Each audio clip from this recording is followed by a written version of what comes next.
As the GOP candidates for president get ready for tonight's big debate in Simi Valley, the topic on many Californians' minds is the housing crisis. And the candidates have already been slamming President Biden on this issue. Some even visiting homeless encampments around the country to make their point. ABC's Zareen Shah explores an encampment in the heart of San Francisco to learn more about what's driving this problem and what an expert there on the ground says needs to happen.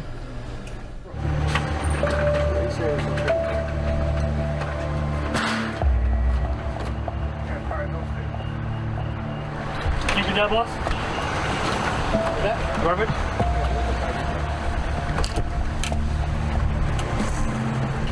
In parts of San Francisco, this scene is a regular occurrence. Unhoused Americans moving street to street, like Anthony, who says he's been living in a tent for the past 3 years. Right after COVID, it was horrible out here. What were you doing before then? Mostly chef work. Being in the restaurants, they shut them down. It was hard to supplement the income and the work. And you were initially paying $1,200 for rent to share a room. Yep. Anthony is one of the 170,000 unhoused Californians struggling to find a permanent home. The San Francisco Department of Emergency Management telling us in a statement, unfortunately, most people either decline to engage, decline offers of shelter, or have shelter already, and we cannot compel people to come inside. But homeless advocates say the city's current 3,000 shelter bed system is not always appropriate for everyone. As of today, there are at least 350 unhoused individuals still on that wait list.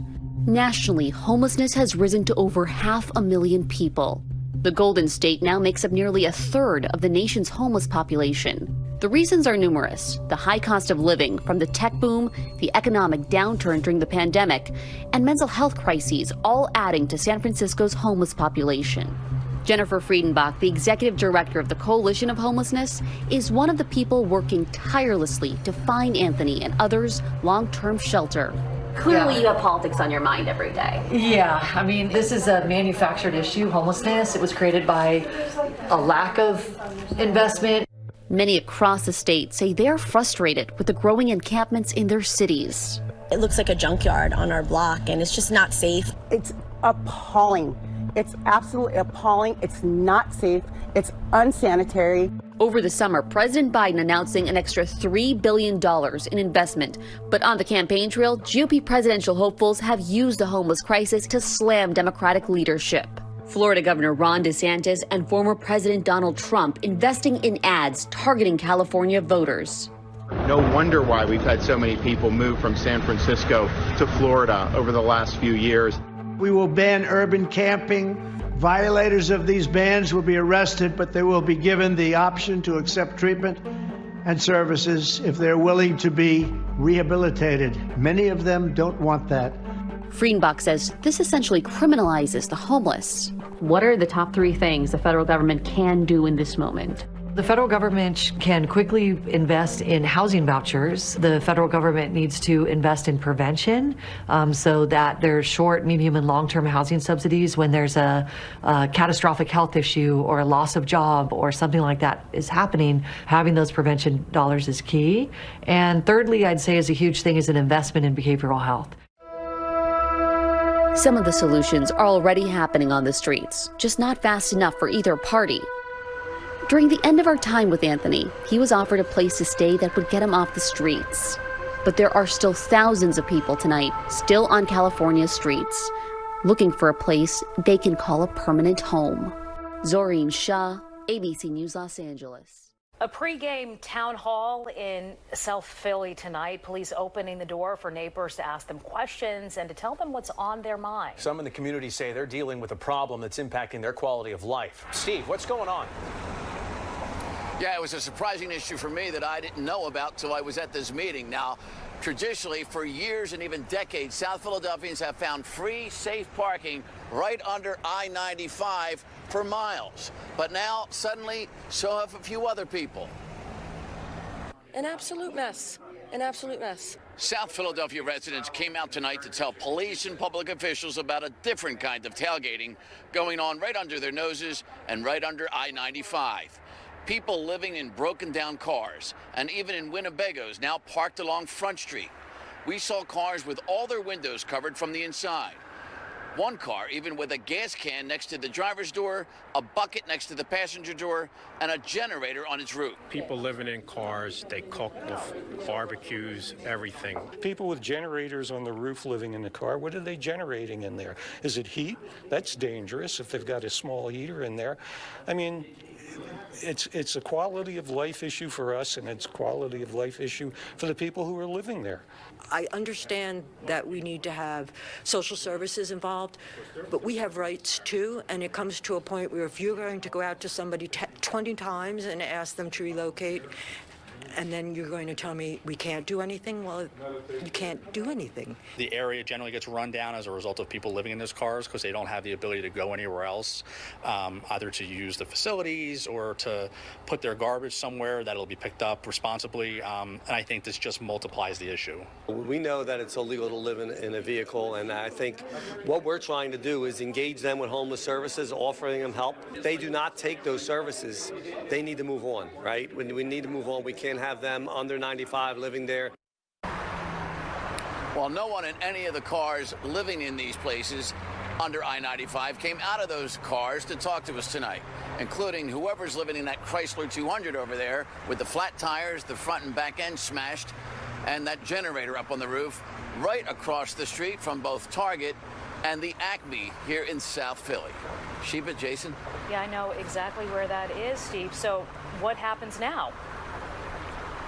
Well, it's hard to feel sorry for the people living with the folks in the cars, or the people actually living in the cars. Who do you feel sorry for more, or do you feel sorry for them both at the same time? And that is the city's dilemma right now. They've got to answer to these residents, and they've also got to go to these people and say, as you heard Mark Squilla, the councilman, say, you go to them and you offer these services, and if they say no, and they keep saying no, well, then you have to remove them somehow, and that's what the residents want to do. Meantime, with rates soaring, you may say, I can't afford to buy a house. I'm going to rent something, maybe your next house or apartment. So depending on where you live, there are some options still out there. Let's say you can afford $800 a month in rent. Here are some options we found for you. You can snag this pretty charming 2-bedroom apartment in St. Louis, my mom's hometown. There you go. Or this warm 1-bedroom in San Antonio, or a 1-bedroom in Phoenix. $800 a month. But if you're looking to spend $800 a month in many California cities, good luck. But there is an option out there, a new one. It's called Brownstone Shared Housing. It's a startup. They're converting homes and even office space in California into shared living. You can rent a sleeping pod that is roughly 3.5 feet tall or wide, 4 feet tall, and 6.5 feet in length. In addition to the bed pods, you share a bathroom, common area, and storage lockers. So what does one of these pods cost? Well, they've got a location in Bakersfield, California. That's the most affordable, about $500 a month. San Francisco, $700 a month. And in Palo Alto, $900 a month. But by the way, a 1-bedroom apartment in Palo Alto is probably like $8,000 to $10,000. Can I show this on camera? Is that okay? And that was completely healed. Thank you. It wasn't... That's the xylazine doing that. Yes. Yeah. These open wounds are caused by a drug called xylazine, known by its street name, Trank. The new drug is ravaging the streets of Kensington, a neighborhood in Philadelphia.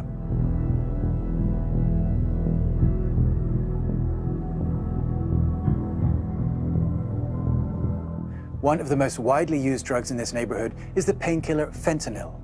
In 2021, it contributed to 70% of overdose deaths in Philadelphia. The city's drug crisis has been exacerbated by the arrival of Trank. The drug is an animal tranquilizer not meant for human use, and it's dangerous. Jeffrey Weeks is a former heroin user. Now he drives around Kensington to talk to users of Trank. He shares his interviews with them on his YouTube channel, where he follows their journeys over time. When I got sober in April of 2016, I completely ignored Kensington and the drug scene in Philadelphia. And I went down there, and it blew my mind. It shocked me what I saw. When I first started the channel down there, I thought it was fentanyl doing all this, making everyone nod out and sleep and all that. And as I started talking to people, I realized it's this cheap animal tranquilizer called xylazine that they're cutting into the drug supply. It's cheap, and it feels good, the high. It's in all the drug supply in Philadelphia, and it's causing the sores, and that's the real problem. I would say about 80% of the people down there do have these sores on their bodies. So, and there's 2 rehabs right now that can take people with sores, and so they only have a certain amount of beds. If someone wants to get clean or get off the streets and they have those sores, that there might not even be an option to help them now. Jeffrey's channel, launched in November, has already allowed dozens of people suffering from addiction to share their stories. But one tranq victim whom he met last January has particularly touched him. Her name is Kelsey. She had to get a skin graft put over the sores. The hospital just released her back on the streets a couple days ago, and it gets frustrating. Like, she needs to be in a hospital. There's another lady named Kim who had 4 of her fingers amputated because of the tranq. There's another lady, Jess. Her leg, it's one of the most shocking pictures you'll ever see in your life. In July, the YouTuber came across a young woman passed out in the street. She was in the middle of an overdose. Sitting here, this girl overdosed. I just walked up on her. She's just laying here. Her friends just left her here. That time I was just driving down the street, and I saw a group of people, and there was a lady laying on the ground, and then I saw like the 3 other girls like walking off. They were like, "We think she's overdosed," and I'm like, "Why would you just walk away?" To help the young woman, Weeks used naloxone or Narcan, an overdose-stopping drug. He always keeps a supply in his car at the ready when he's driving around Kensington. So I ran back to my car and I got Narcan, and then I started doing, mouth to mouth and chest compression, and she started breathing again. She woke up about 30 seconds later. But not everyone is so lucky. In 2021, Philadelphia recorded 1,276 overdose deaths. That is the highest figure in 10 years. So the only way the U.S. can fail, and this is not my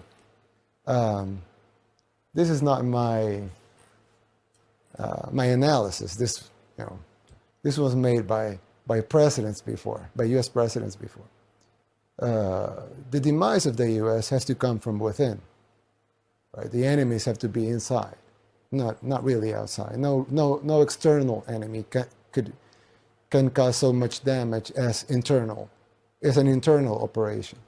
You're watching internal operations here. You can see them in cities that were pristinely beautiful 30 years ago are wastelands right now. You would see people. I'm from El Salvador, a third world country in Central America, and myself, I can see cities here and say, I wouldn't live here. So that would be unthinkable 3 decades ago. Totally unthinkable. That a Salvadoran wouldn't want to live in a U.S. city, in a U.S. main city. Los Angeles, San New York, Francisco, Chicago, yeah. Well, Philadelphia, Baltimore. When you look how the cities are eroding so fast, this has to be by design. Who would make so many stupid decisions? Like, okay, we're gonna give you money for drugs. Really, they're doing that. In some cities, they're giving people drugs. They're literally giving people drugs in some U.S. cities. Or they say, okay, we're gonna give you money if you don't work.